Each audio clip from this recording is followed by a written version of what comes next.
Hello viewers, কেমন আছেন আপনারা? আশা করছি সবাই অনেক অনেক ভালো আছেন। আজকের ভিডিওটা হচ্ছে আপনি আপনার কবুতরকে দিনে কয় বেলা খাবার দিবেন এবং খাবারের সাথে কি কি খাবার মিক্সড করবেন।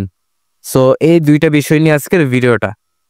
চলুন শুরু করা যাক। যারা এখনো চ্যানেলটা সাবস্ক্রাইব করতে পারেননি তারা দেখুন ভিডিও নিচে লাল রঙের একটা সাবস্ক্রাইব বাটন রয়েছে, সেই বাটনে ক্লিক করলে চ্যানেলটা সাবস্ক্রাইব করা হয়ে যাবে। তাহলে আমি পরবর্তী ভিডিও দেওয়ার সাথে সাথে আপনার মোবাইলে নোটিফিকেশন পৌঁছে যাবে। সো ভিডিওটা আপনারা কেউ টেনে টেনে দেখবেন না, ভিডিওটা একেবারে ছোট 2 মিনিটের। সো ভিডিওটা কেউ টেনে দেখবেন না, তাহলে আপনি কিছুই বুঝতে পারবেন না। এখন আমি আমারটা বললে আপনি কবুতরকে দিনে 3 থেকে 4 বার খাবার দিতে পারবেন, কিন্তু আমি প্রতিদিনই আমি আমার কবুতরকে 2 বেলা খাবার দিই, সকালে এবং বিকালে। আর কবুতরকে বারবার খাবার না দেওয়াটাই ভালো যারা ছেড়ে কবুতর পালন করেন। এতে দেখা যায় যে কবুতরের শরীরে ফ্যাট হয়ে যায়, ফ্যাট হওয়ার পরে কবুতর বেশিক্ষণ উড়তে পারে না। এরপর দেখা যায় যে তাদের শরীরে ওজনটা বৃদ্ধি পায়, এর ফলে কবুতর বেশিক্ষণ উড়তে পারে না এবং অস্থির হয়ে পড়ে। অনেকেই বলে যে ভাই আমার কবুতরটা উড়ে না। আপনি দেখেন আপনার কবুতরের শরীরে ওজনটা বৃদ্ধি কিনা। ওজন যদি বেশি থাকে তাহলে একটু কমই উড়বে, স্বাভাবিক। এখন আমি আপনাকে যেটা পরামর্শ দিতে চাই, আপনি আপনার কবুতরকে দিনে 2 বেলা খাবার দিবেন তাহলেই ভালো হয়। কিন্তু এখন সকালে যেটা দিবেন, সকালে এটা কখন দিবেন? আপনি আপনার কবুতরকে যখন সকালবেলা ছাড়বেন, ছাড়ার পর কবুতরকে কিছুক্ষণ উড়াবেন, যতক্ষণ উড়ার পর যখন নেমে আসবে তখন খাবার দিবেন।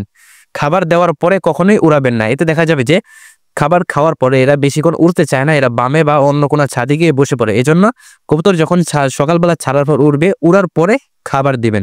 আর বিকালে যখন দেখবেন সারাদিন ঘোরাঘুরি করবে, এরপর যখন আপনার খামারে চলে আসবে, মানে আপনার ছাদে বা আশেপাশে চলে আসবে, তো তখন আপনি খাবার দিবেন। খাবার এবং পানি দেওয়ার পরে কবুতরগুলোকে আটকে দিবেন, তাহলে এদের স্বাস্থ্যটা একটু ভালো থাকবে। এবার খাবারের সাথে আপনি কি কি খাবার মিক্সড করবেন? আমরা সবাই কম বেশি জানি যে রেজার মধ্যে কোনো পুষ্টিগুণ নেই। রেজাটা আসলে কি জন্য খাওয়ানো হয় আমি বেশ জানি না। আমার কাছে যেটা মনে হয় যে রেজাটা কবুতরের বাচ্চাকেই বেশিরভাগ খাওয়ানো হয়, কারণ কবুতরের বাচ্চা যেটা, এটা আসলে খাবারটা হজম করতে পারে না ভালোভাবে। কবুতরের বাচ্চাদের এই রেজাটা খেতে একটু সুবিধা হয়, এই জন্য কবুতরের বাচ্চাকে রেজা খাওয়ানো হয়। আর মিক্স ফুডের জন্য আপনি কি কি আইটেম রাখবেন? গম, সরিষা, বাজরা, তিসি, ভুট্টা, ভাঙ্গা ভুট্টাটা রাখবেন। রেজা, কাউন, ধান, মুসুরির ডাল, এগুলো যদি আপনি রাখেন তাহলে আপনার মিক্স ফুড একটি সুষম খাদ্যের তালিকার মধ্যেই পড়বে। আর যাদের বাচ্চা কবুতর আছে, যখন তাদেরকে আপনি আলাদা করে দিবেন মা বাবার থেকে, তো তখন দেখা যায় যে তারা ভালোভাবে খাবার খেতে পায় না। তো তাদেরকে আপনি ছোলা বুট রাতে যদি ভিজিয়ে রাখেন, সকাল উঠলে দেখবেন এগুলো ফুলে উঠেছে, তো এগুলো আপনি হাতে ধরে খাইয়ে দিতে পারেন, আপনার জন্য সহজ হবে।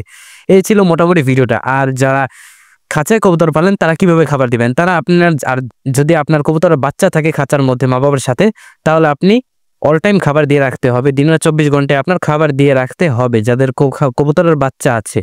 ভিডিওটা যদি আপনাদের কাছে ভালো লেগে থাকে প্লিজ ভিডিওতে একটা লাইক দিন। আর পরবর্তী ভিডিও মিস না করতে চাইলে চ্যানেলটিকে সাবস্ক্রাইব করুন। ধন্যবাদ সকলকে।